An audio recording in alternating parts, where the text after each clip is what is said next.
OBC नेते लक्ष्मण हाके यांची आता पुण्यातल्या पत्रकार संघात पत्रकार परिषद होणार आहे। या पत्रकार परिषदेपूर्वी त्यांना धमकीचा फोन आलेला आहे। त्यांनाच विचारूया नेमका कुणाचा फोन होता आणि नेमका फोनमधील काय नेमका आशय होता। हाकेजी, तुम्हाला फोन आला होता आता धमकीचा, काय नेमका?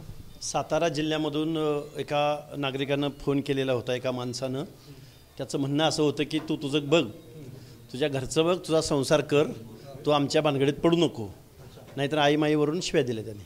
पण कोण होता तो, काय नाव आता ट्रू कॉलरला मिळेल, मी नाव दिलेलं आहे मीडियाकडे आणि पुढं मी कंप्लेंट पण करेन एक। आणि फक्त सामाजिक न्यायाची बाजू किंवा भूमिका मांडणं हा गुन्हा आहे का, हा प्रश्न खरं तर आहे माझा।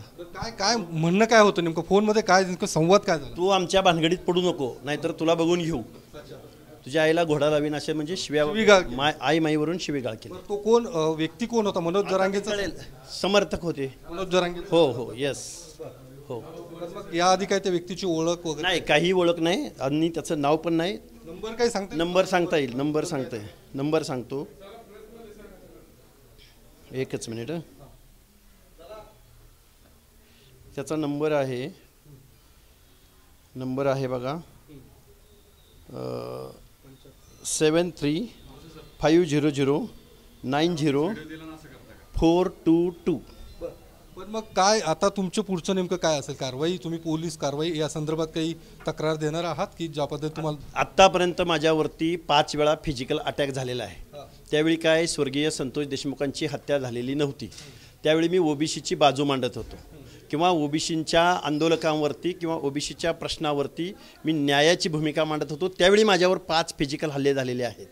त्यामुळं मला आरक्षणाची बाजू मांडताना, ओबीसींची बाजू मांडतानाही मला जातीयवादी ठरवलेलं होतं आणि आत्ताही ठरवलं जातंय। पण आम्ही सामाजिक न्यायाची बाजू सोडणार नाही आहोत, आम्ही ओबीसीची बाजू बोलत राहणार। ओबीसीची बाजू घेतात म्हणून तुम्हाला असं? येस।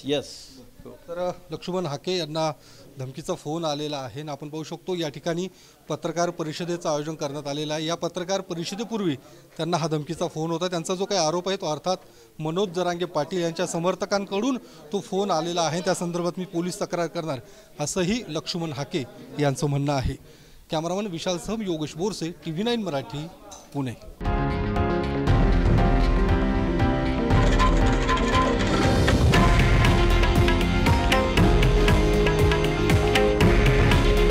हे आहे देशातील नंबर 1 न्यूज नेटवर्क आणि आपण पाहत आहात TV9 मराठी। काळजी तुमची, हित महाराष्ट्राचं।